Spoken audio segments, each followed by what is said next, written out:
अस्सलाम वालेकुम। आप देख रहे हैं MBK और मैं हूं मोहम्मद बिलाल ख़ान। आज गुफ्तगू करेंगे पाकिस्तान के अंदर आज के सबसे अहम तरीन मौजू के ऊपर।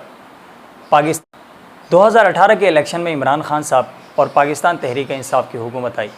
इमरान खान इस वक्त पाकिस्तान के वज़ीर आज़म के मनसब पर फाइज़ हैं और 21 करोड़ आवाम की ज़िम्मेदारियाँ उनके सर हैं। इमरान खान साहब ने 2013 के इलेक्शन में अपनी कैंपेन के दौरान एक माहिर इक़्तिसादियात यानी इकानमिस्ट मियाँ आतिफ़ का नाम लेकर कहा कि वो दुनिया के अंदर माहिर माशियात के तौर पर पहचाना जाता है। इमरान खान साहब की जब हुकूमत आएगी तो वो उसे वज़ीर ख़जाना बनाएंगे, जो कि पाकिस्तान की मईशत को, गिरती हुई मईशत को बेहतर बनाने में किरदार अदा करेगा।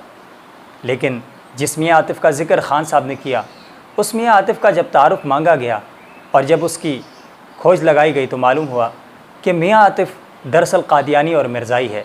कादियानी और मिर्ज़ाई पाकिस्तान के आइन के मुताबिक गैर मुस्लिम अक़लियत हैं, जो कि पाकिस्तान के आइन को और इस्लाम के आइन को तस्लीम नहीं करते। इमरान खान के इस ऐलान के बाद जब अवामुन्नास और तमाम मुसलमानों की तरफ से एहतजाज किया गया कि खान साहब आप जिस शख्स को अपना वज़ीर ख़जाना बनाने जा रहे हैं वो मिर्ज़ाई और कादियानी है, जो कि ख़त्म नबूवत सल्लल्लाहु अलैहि वसल्लम जैसे अहम तरीन अक़ीदे को नहीं मानता, उसके बाद एक ज़िंदीक़ और मुर्तद मिर्ज़ा ग़ुलाम कादियानी को अपना नबी और मसीह मऊद मानने वाले फ़िरक़े से ताल्लुक़ रखता है। इमरान खान साहब से जब वज़ाहत मांगी गई तो खान साहब ने कहा उन्हें तो मालूम नहीं था कि मियाँ आतिफ़ का ताल्लुक़ कादियानी कम्यूनिटी से है। लेकिन 2018 में खान साहब इलेक्शन जीत गए और खैर से वज़ारत उज़्मा की सीट भी खान साहब के हिस्से में आई। तो खान साहब ने अपनी इक़्तिसादी कौंसल के लिए जो मुशीर रखे उनमें एक नाम उसी मियाँ आतिफ़ का था, जिसके मुतालिक खान साहब ने पहले वज़ाहत देते हुए कहा कि उन्हें मालूम नहीं था कि मियाँ आतिफ़ कादियानी ग्रुप से ताल्लुक़ रखता है। मियाँ आतिफ़ की यहाँ पर तैनाती के बाद पाकिस्तान के अंदर तकरीबन पिछले 4 दिनों से सबसे अहम तरीन मौजू मियाँ आतिफ़ बनकर सामने आया है। मियाँ आतिफ़ अपनी शिद्दत पसंद और फ़िरक़ा परस्त ज़हनियत की वजह से अपने परागंदा ख़यालात का इजहार करता रहता है। मियाँ आतिफ़ की शिद्दत पसंदी और फ़िरक़ा परस्त ज़हनियत की वजह से लोग उसे माहिर इक़्तिसादियात से ज़्यादा फ़साद की जड़ गर्दानते हैं। सोशल मीडिया पर बहस व मुबाहिसे के दौरान नामूस रिसालत जैसे अहम तरीन कानून का मजाक उड़ाना और उसे दहशत गर्दी कहना और पाकिस्तान का मजाक उड़ाना शामिल है। मियाँ आतिफ़ को मुशीर तैनात करने के बाद जब अवामुन्नास की तरफ से सोशल मीडिया के ऊपर ज़बरदस्त एहतजाज हुआ तो पाकिस्तान तहरीक इंसाफ के कुछ आक़िबत नाअंदेश लोगों ने उसका भरपूर दिफा शुरू किया कि गोया जैसे ही इमरान खान साहब का कोई कारनामा हो। जिन लोगों ने मियाँ आतिफ़ का दिफा किया उनकी दलील ये है कि पाकिस्तान जितना मुसलमानों का है उतनी ही अक़लियतों का है और उतने ही तमाम गैर मुस्लिमों का है जो पाकिस्तान के अंदर बसते हैं। यहाँ तक कि खान साहब के तर्जुमान और वज़ीर इत्तलात व नशरियात जनाब फ़राद चौधरी, मेरा मतलब फ़वाद चौधरी, जब मीडिया से गुफ्तगू करने लगे उन्होंने बड़ी भोंडी सी दलील पेश की कि मियाँ आतिफ़ की मुखालफत करने वाले वो लोग शिद्दत पसंद हैं जो मियाँ आतिफ़ को कादियानी होने की वजह से उसकी मुखालफत कर रहे हैं। क्या पाकिस्तान में अक़लियतों के किसी किरदार के ऊपर पाबंदी लगा देनी चाहिए? क्या पाकिस्तान में जो हमारी अक़लियतें हैं क्या हमने उनको उठा के बाहर फेंक देना है? किस किस्म के ये लोग हैं जो ये बात करते हैं? एक आदमी है जिसके बारे में पूरी दुनिया कह रही है कि अगले 5 साल में नोबेल पीस प्राइज उसको मिलने वाला है। इकोनॉमिक एडवाइजरी काउंसिल में उसको लगाया है। कोई उसको इस्लामी नजरियाती काउंसिल का मेंबर तो नहीं लगा दिया या किसी और का मेंबर तो नहीं लगा दिया, एक इकोनॉमिक एडवाइजरी काउंसिल में उसको लगाया है। और पाकिस्तान अक़लियतों का भी उतना ही है जितना कि पाकिस्तान में जो अक्सरियत। लेकिन क्या फ़वाद चौधरी साहब या इमरान खान साहब को ये मालूम नहीं कि कादियानी पाकिस्तान के आइन को तस्लीम नहीं करते? हम सबको मालूम है कि पाकिस्तान के आइन को तस्लीम करना पाकिस्तान की तमाम आवाम के ऊपर लाजिम करार दिया गया है और ऐसी सूरत में पाकिस्तान के आइन को मिर्ज़ाई फ़िरक़ा नहीं मानता। पाकिस्तान में बसने वाले मिर्ज़ाई पूरी दुनिया में अपना मीडिया प्रोपेगेंडा रखते हैं और ये बावर कराते हैं कि पाकिस्तान के अंदर उन्हें हुकूक नहीं मिलते, लेकिन हकीकत इससे बिल्कुल बरक्स है। पाकिस्तान के अंदर जितनी दीगर अक़लियतें महफूज हैं उनसे ज़्यादा कादियानियों को यहाँ पर तहफ़्फ़ुज़ हासिल है। कादियानी हमारी फ़ौज के अंदर भी शामिल हैं, कादियानी हमारी कई इदारों के अंदर, हमारी ब्यूरोक्रेसी के अंदर कादियानियों की एक बहुत बड़ी तादाद मौजूद है। उसके बावजूद दुनिया के सामने पाकिस्तान को बदनाम करने, पाकिस्तान के आइन को दुनिया के सामने मुतनाज़ा बनाने के लिए कादियानी लाबी हर जगह और हर सूरत में मुतहरिक रहती है। और बरतानिया में कादियानियों को जितनी बैरूनी फंडिंग होती है उन तमाम तर मामलात और इक़्तिसादी उमूर को देखने वाला मियाँ आतिफ़ है। मियाँ आतिफ़ के बारे में बताया जाता है कि इसराइल से भी इसके अच्छे ताल्लुकात हैं।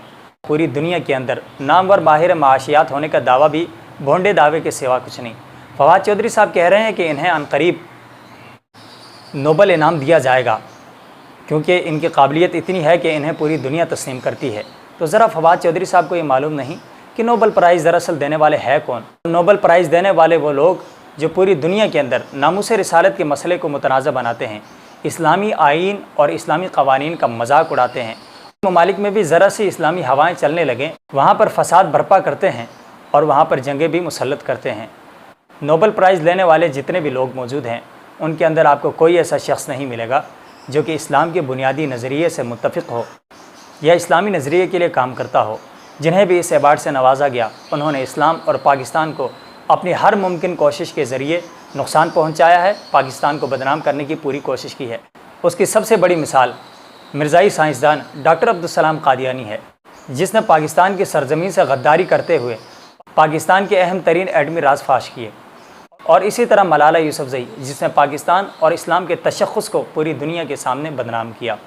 یہاں پہ جب میاں عاطف کو اس ایوارڈ سے نوازا جائے گا تو وہ بھی پوری دنیا کے اندر اپنی قادیانی لابی کے لیے اور اپنے اصل مالکان یعنی انگریز جس نے قادیانیت کی بنیاد رکھی اس کے لیے کام کرے گا۔ پاکستان ایک اسلامی اور فلاحی مملکت ہے۔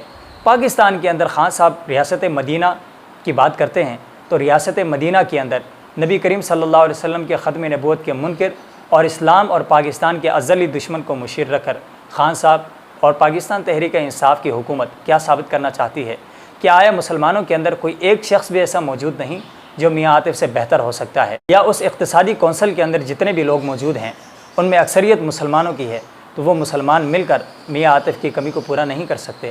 اگر ایسا ممکن ہے اور یقیناً ممکن ہے تو پھر ایک قادیانی کو پاکستان کے اوپر مسلط کرنا اور معیشت جیسے اہم ترین شعبے میں اس کو بطور مشیر رکھنا پاکستان اور اسلام کے آئین کی بنیاد سے انحراف ہے اور پاکستان کو ایک نئے فتنے کی طرف دھکیلنے کا یہ آغاز ہے۔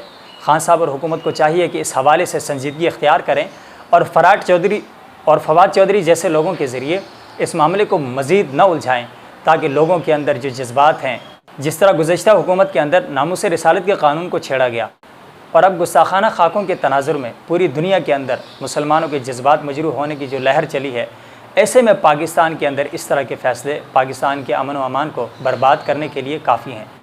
اس لیے کہ یہ جنگل کی آگ مزید پھیلے اس سے پہلے اس قادیانی اور مرزائی کو اس عہدے سے ہٹانا چاہیے، کیونکہ پاکستان کے اندر اگر ایسے کلیدی عہدے بھی قادیانی کے حوالے کیے گئے جو کہ نہ پاکستان کے آئین کو مانتے ہیں نہ اسلام کو مانتے ہیں، تو پھر پاکستان اور نظریہ پاکستان کا اللہ ہی حافظ ہے، کیونکہ قادیانی جتنے بھی ہیں وہ اپنے علاوہ باقی تمام تر مسلمانوں کو کافر کہنے کا عقیدہ رکھتے ہیں، بلکہ جو مرزا غلام قادیانی کو اپنا نبی نہیں مانتا اس کو یہ کافر کہتے ہیں۔ پاکستان کے پارلیمنٹ نے جب قادیانیوں کو کافر قرار دیا، پوری پارلیمنٹ کے سامنے مرزا طاہر نے ایک سوال کے جواب میں یہ اقرار کیا کہ وہ مرزا غلام قادیانی کو نبی نہ ماننے والوں کو کافر اور مرتد سمجھتے ہیں۔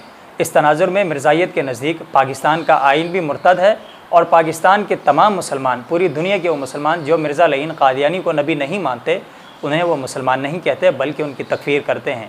اسی وجہ سے پاکستان کے پہلے وزیر خارجہ جو کہ قادیانی تھا، ظفر اللہ خان نے قائد اعظم محمد علی جناح کو معاذ اللہ کافر اعظم کہہ کر ان کے جنازے میں شرکت سے انکار کیا تھا۔ تو ایسے لوگ جو پاکستان اور اسلام کے متعلق اتنے زہریلے نظریات اور عقائد رکھتے ہیں، انہیں کس طرح سے زمام اقتدار میں شریک کیا جا سکتا ہے؟ یقیناً یہ ہماری معیشت کے لیے ایک تباہی کا پیش خیمہ ہے۔ اس لیے حکومت کی ذمہ داری ہے کہ وہ اس معاملے کو حل کرے اور ملک کو فساد کی آگ میں دھکیلنے سے گریز کرے۔